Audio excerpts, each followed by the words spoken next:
बिस्मिल्लाहिर्रहमानिर्रहीम। Chapter number 14 में last time हमने लॉरेंट्ज़ फोर्स की बात की थी और उस टॉपिक में हमने ये डिस्कस किया था कि अगर एक मूविंग चार्ज मैग्नेटिक फील्ड में परपेंडिकुलरली एंटर हो जाए तो मैग्नेटिक फील्ड उस पर फोर्स लगाता है और उस मैग्नेटिक फोर्स की वजह से वो चार्ज पार्टिकल, चाहे वो पॉजिटिव है चाहे वो नेगेटिव है, वो charge particle circular motion start कर देता है। आज हम उसी कॉन्सेप्ट को यूज़ करके एक टेक्निक डिस्कस करेंगे जिसमें हम किसी भी पार्टिकल के लिए charge to mass ratio find कर सकते हैं। यानी कि हमारे पास उस पार्टिकल पर जो चार्ज होगा उसको हम डिवाइड कर दें उसके मास के साथ, तो हमारे पास उस पार्टिकल की चार्ज टू मास रेशो आ जाएगी। हमारी बुक में उसने charge to mass ratio discuss की है इलेक्ट्रॉन की, लिहाजा मैंने इस चार्ज को E से रिप्रेजेंट किया है और इलेक्ट्रॉन के मास को स्मॉल m से रिप्रेजेंट किया है। तो टॉपिक हमारा है E/m ऑफ इलेक्ट्रॉन, कि इलेक्ट्रॉन पर जो चार्ज होता है अगर उसको उससे मास से डिवाइड कर दें तो हमें इलेक्ट्रॉन की E/m वैल्यू मिल जाएगी। तो हमने वो कॉन्सेप्ट डिस्कस करना है जिस कॉन्सेप्ट से हम इलेक्ट्रॉन के लिए E/m को कैलकुलेट कर सकते हैं। तो इसके लिए हमने सपोज किया है कि हमारे पास एक बीम ऑफ इलेक्ट्रॉन है और उस बीम ऑफ इलेक्ट्रॉन को हम प्रोजेक्ट करते हैं एक मैग्नेटिक फील्ड में। मैंने सपोज किया है कि मैग्नेटिक फील्ड हमारे पास इन टू द पेज है और इसको हम क्रॉस से रिप्रेजेंट करते हैं।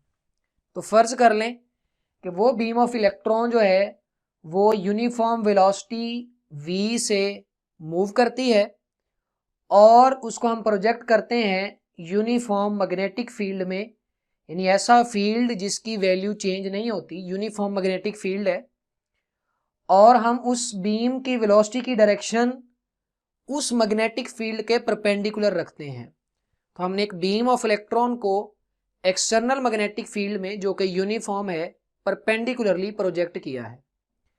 फर्ज कर लें हमारे पास ये एक एरिया है जहां पर magnetic field into the page है और हमने यहाँ एक बीम इलेक्ट्रॉन की एंटर करवाई है नीचे से ऊपर की डायरेक्शन में।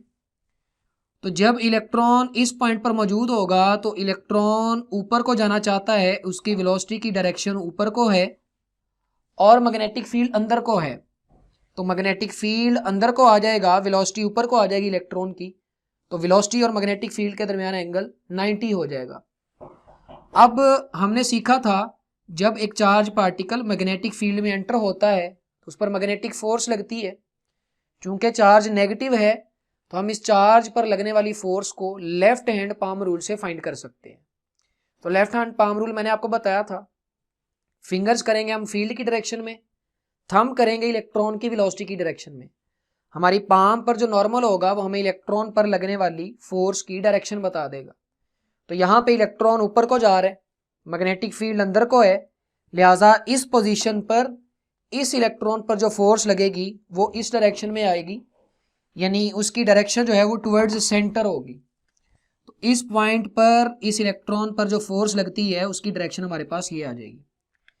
ये फोर्स इस इलेक्ट्रॉन के पाथ को बेंड करेगी, इलेक्ट्रॉन यहाँ से यहाँ चला जाएगा।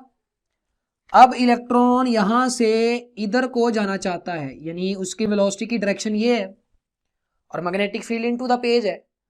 तो अब अगर हम लेफ्ट हैंड पाम रूल लगाएं तो हमारी वेलोसिटी जो है वो इलेक्ट्रॉन की इधर को आ जाएगी, फील्ड इनसाइड आ जाएगा। तो अब पाम हमें इलेक्ट्रॉन पर नीचे की डायरेक्शन में फोर्स बताएगी, लिहाजा इस पॉइंट पर इस इलेक्ट्रॉन पर नीचे को फोर्स लगेगी टुवर्ड सेंटर। फिर इसका पाथ बेंड हो जाएगा, इलेक्ट्रॉन यहाँ आ जाएगा। अब इलेक्ट्रॉन इधर को जाना चाहता है लेकिन मैग्नेटिक फोर्स उसके पाथ को बेंड करवा देगी और इस पॉइंट पर उस इलेक्ट्रॉन पर जो मैग्नेटिक फोर्स लगेगी वो लेफ्ट हैंड पाम रूल के अकॉर्डिंगली इधर को आएगी।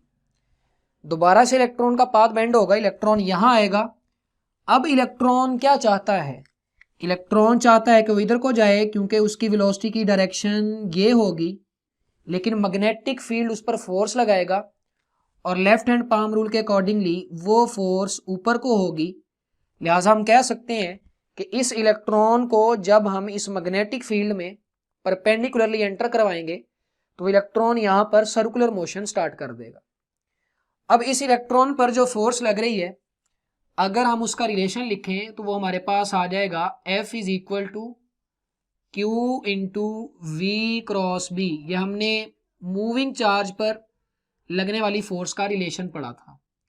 अगर इस फोर्स की मैग्नीट्यूड की बात करें तो इसको हम लिखेंगे, जस्ट मैग्नीट्यूड कंसीडर कर रहा हूं, वो हमारे पास आ जाएगी Q और V क्रॉस B को हम लिखेंगे VB और साथ में हमारे पास आ जाएगा क्रॉस प्रोडक्ट की वजह से साइन ऑफ थीटा।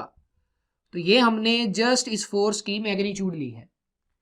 यहाँ पे थीटा हमारे पास 90 है, V और B के दरमियान इलेक्ट्रॉन फील्ड के परपेंडिकुलर एंटर हो रहा है, लिहाजा ये थीटा 90 होगा। और Q हमारे पास चार्ज ऑन इलेक्ट्रॉन आ जाएगा। तो इसी रिलेशन को हम लिख सकते हैं कि ये रिलेशन हमारे पास होगा F is equal to Q की जगह आ जाएगा माइनस E इलेक्ट्रॉन और साथ में हमारे पास आ जाएगा VB और साइन 91 हो जाएगा। तो अगर हम सिर्फ मैग्नीट्यूड की बात कर रहे हैं तो इलेक्ट्रॉन पर जो चार्ज है वो E होगा, माइनस तो ये बता रहा है कि वो नेगेटिवली चार्ज होता है इलेक्ट्रॉन। तो मैं इसी रिलेशन को लिख सकता हूं F is equal to EVB। इसको हम स्टूडेंट्स इक्वेशन 1 कह देते हैं। अब यहां पे मैंने आपको बताया था कि ये फोर्स वेलोसिटी के भी परपेंडिकुलर होती है और फील्ड के भी परपेंडिकुलर होती है। तो यहां पे हम लिखेंगे force on electron is perpendicular to velocity and force on electron is perpendicular to magnetic field. अब आपको एक बात पता है कि जिधर को पार्टिकल की वेलोसिटी हो उधर ही उसका डिस्प्लेसमेंट होता है। तो हम ये कह सकते हैं कि इलेक्ट्रॉन पर ये जो फोर्स लग रही है ये उसके डिस्प्लेसमेंट के परपेंडिकुलर है। और जब फोर्स और डिस्प्लेसमेंट एक दूसरे के परपेंडिकुलर हो जाएं स्टूडेंट्स, तो वर्क का फार्मूला होता है एफ डी कॉस थीटा, उसमें थीटा 90 आ जाएगा और कॉस 90 0 हो जाएगा। यानी हम कह सकते हैं कि मैग्नेटिक फोर्स चार्ज पार्टिकल पर वर्क नहीं करती। क्यों? क्योंकि मैग्नेटिक फोर्स की वजह से चार्ज पार्टिकल सर्कल में मूव करता है। और देखें, सर्कल में मोशन के दौरान चार्ज की वेलोसिटी और फोर्स के दरमियान जो एंगल है वो हमारे पास होता है 90 डिग्री। यानी फोर्स और डिस्प्लेसमेंट एक दूसरे के परपेंडिकुलर हो जाएं तो वर्क डन 0 आ जाता है। इसीलिए हम कहते हैं कि मैग्नेटिक फोर्स जो है वो वर्क नहीं करती। तो अगर ये इलेक्ट्रॉन यहाँ पर सर्कुलर मोशन करेगा तो आपको पता है कि इलेक्ट्रॉन या कोई भी पार्टिकल जब सर्कुलर मोशन करता है तो उसको सेंट्रीपिटल फोर्स चाहिए। लिहाजा यहाँ इलेक्ट्रॉन को सेंट्रीपिटल फोर्स कौन प्रोवाइड करेगा? सेंट्रीपिटल फोर्स टुवर्ड सेंटर होती है और देखें मैग्नेटिक फोर्स टुवर्ड सेंटर लग रही है। लिहाजा इस केस में मैग्नेटिक फोर्स ही इलेक्ट्रॉन को रिक्वायर्ड सेंट्रीपिटल फोर्स प्रोवाइड करेगी। तो सेंट्रीपिटल फोर्स हमारे पास आ जाएगी mv²/r। कितनी इलेक्ट्रॉन को सेंट्रीपिटल फोर्स मिलेगी? जितनी उस पर मैग्नेटिक फील्ड फोर्स लगाएगा। यानी ये सेंट्रीपिटल फोर्स इस मैग्नेटिक फोर्स के इक्वल होगी। तो हम इन दोनों इक्वेशंस को इक्वेट कर लेते हैं। तो हमारे पास आ जाएगा FC इक्वल FB। FC की जगह आ गया mv²/r और FB की जगह आ गया EVB। यहाँ ये V इलेक्ट्रॉन की वेलोसिटी है, एक V इधर एक V के साथ कैंसिल हो जाएगा। तो यहाँ से हमें क्या चाहिए? हमें E/m चाहिए। इस m को इधर ले जाएं और B को उठा के इधर ले आएं। तो ये रिलेशन हमारे पास क्या आ जाएगा? m इधर चला गया तो ये आ जाएगा E/m इक्वल्स, इधर ये एक V बचा और ये B इधर आके डिवाइड हो गया। लिहाजा हमारे पास आ जाएगा V/br। इस रिलेशन को यूज करके हम इलेक्ट्रॉन के लिए E/m कैलकुलेट कर सकते हैं। यहाँ B हमारे पास मैग्नेटिक फील्ड है, उसकी वैल्यू हमें पता होगी। 10 टेस्ला लगाया है, 20 टेस्ला, जितना भी लगाया है उसकी वैल्यू हम यहाँ पुट कर देंगे। हमें चाहिए क्या? हमें एक तो ये पता होना चाहिए कि इलेक्ट्रॉन कितनी वेलोसिटी से मूव कर रहा है और दूसरा इलेक्ट्रॉन जिस सर्कल में मूव करता है उस सर्कल का रेडियस क्या है। यानी अगर हम V और R को कैलकुलेट कर लें तो हम E/m निकाल सकते हैं। तो पहले हम ये सीखते हैं कि हम वेलोसिटी कैसे निकालते हैं। तो वेलोसिटी इलेक्ट्रॉन की निकालने के लिए मैं वर्क एनर्जी प्रिंसिपल यूज़ कर रहा हूँ, जो आपने फर्स्ट ईयर के चैप्टर नंबर 4 में पढ़ा था कि किसी भी पार्टिकल पर जितना हम वर्क करते हैं वो उसकी काइनेटिक एनर्जी को चेंज कर देता है। यहाँ पहले जब इलेक्ट्रॉन को हमने प्रोजेक्ट नहीं करवाया था तो उसकी काइनेटिक एनर्जी 0 थी। हमने उस पर वर्क किया होगा तो फिर ही वो किसी वेलोसिटी के साथ फील्ड में एंटर हुआ होगा, यानी कि हमने उस इलेक्ट्रॉन की वेलोसिटी को चेंज करवाया, 0 से बढ़ाया और उसके पास ये काइनेटिक एनर्जी आ गई 1/2 mv²। यहाँ m उस चार्ज पार्टिकल का यानी इलेक्ट्रॉन का मैस है और ये change in kinetic energy equal होगी वर्क डन के। चैप्टर नंबर 12 में हमने पढ़ा था कि चार्ज पार्टिकल पर जो वर्क होता है W वो Q डेल्टा V के इक्वल होता है। तो यहां मैं लिखूंगा Q डेल्टा V। Q हमारे पास चार्ज है, यहां इलेक्ट्रॉन की बात कर रहे हैं तो मैं इस Q को E लिख सकता हूं और डेल्टा V पोटेंशियल डिफरेंस होगा। तो स्टूडेंट्स, मैग्नेटिक फील्ड में हम इलेक्ट्रॉन को प्रोजेक्ट करने के लिए इलेक्ट्रॉन गन यूज करेंगे। इलेक्ट्रॉन गन के बारे में हम कैथोड रे ऑसिलोस्कोप में पढ़ेंगे कि उसकी वर्किंग कैसे होती है। फिलहाल आप ये ज़हन में रख लें कि वो एक ऐसी गन है जो इलेक्ट्रॉन को मूव करवाती है और हम उस गन को पोटेंशियल डिफरेंस देते हैं और वो उसी पोटेंशियल डिफरेंस को यूज करके इलेक्ट्रॉन पर वर्क करती है और वही वर्क उस इलेक्ट्रॉन की काइनेटिक एनर्जी बन जाता है। तो अगर हमने V potential difference electron gun को दे रखा होगा तो मैं इस डेल्टा V पोटेंशियल डिफरेंस को यहाँ पे V के साथ रिप्रेजेंट कर रहा हूँ। इसको मैं थोड़ा सा V को ऐसे करके लिख रहा हूँ ताकि वेलोसिटी और पोटेंशियल डिफरेंस को मैं डिफरेंस जो है वो उनमें क्रिएट कर सकूँ। तो ये पोटेंशियल डिफरेंस है और ये चार्ज की वेलोसिटी है। यहाँ से हमें क्या चाहिए? हमें चाहिए वेलोसिटी। तो वेलोसिटी हमारे पास क्या आ जाएगी? ये 2 इधर जाके मल्टीप्लाई हो जाएगा, 2 ये VE बन जाएगा और M इधर आके डिवाइड हो जाएगा तो 2VE/m हमारे पास आ जाएगा। इधर होगा V² ये वाला, हमें वेलोसिटी चाहिए, दोनों तरफ स्क्वायर रूट ले लिया तो हमारे पास वेलोसिटी का ये रिलेशन आ जाएगा √2VE/m।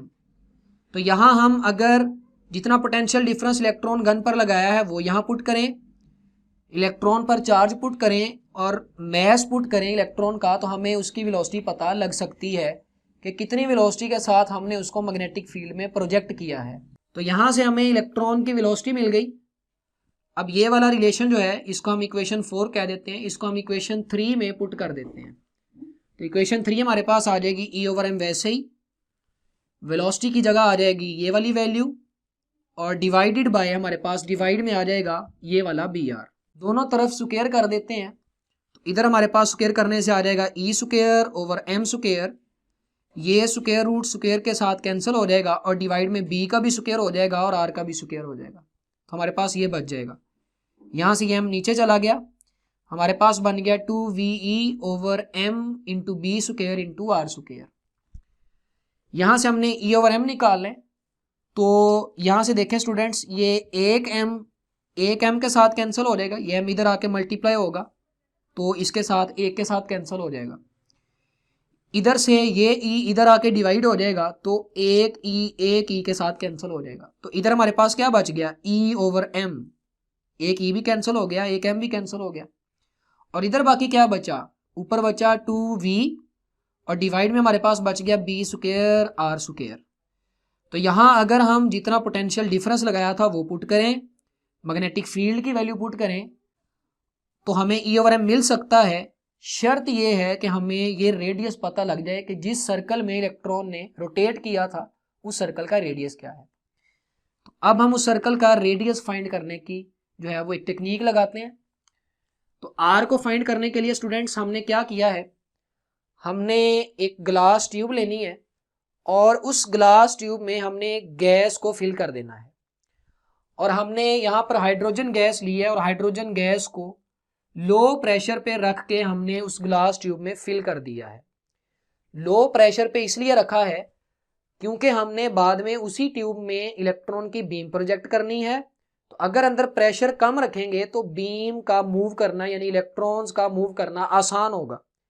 ये ना हो कि अंदर प्रेशर इतना ज़्यादा हो कि इलेक्ट्रॉन अंदर रोटेट ही ना कर सके, इलेक्ट्रॉन अंदर मूव ही ना कर सके। तो हमने ग्लास ट्यूब ली, उसको हाइड्रोजन गैस से फिल कर दिया, लो प्रेशर पर वो गैस थी।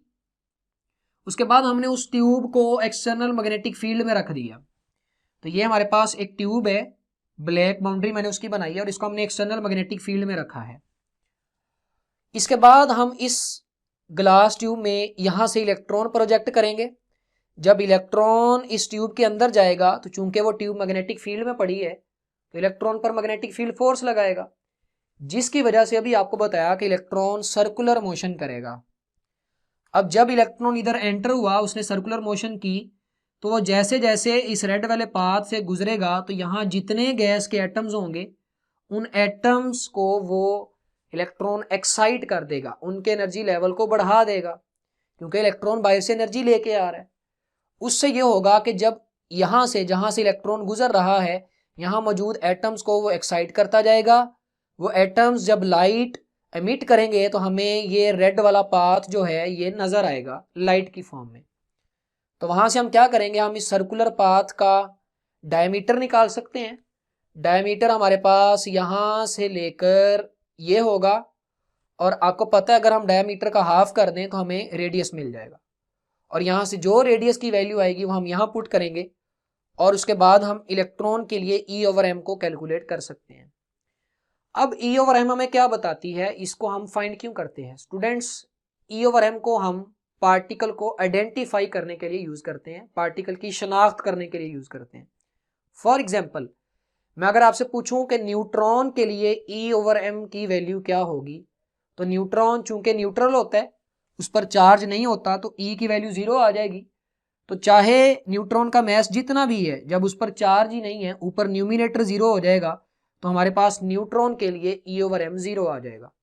यानी अगर हमें कोई बता दे कि एक पार्टिकल है उसके लिए E/m 0 है, तो हम इजीली बता सकते हैं कि वो पार्टिकल न्यूट्रॉन है, क्योंकि न्यूट्रॉन के लिए ही E/m 0 होता है। तो इसलिए हम E/m को फाइंड करते हैं ताकि हम पार्टिकल्स को आइडेंटिफाई कर सकें।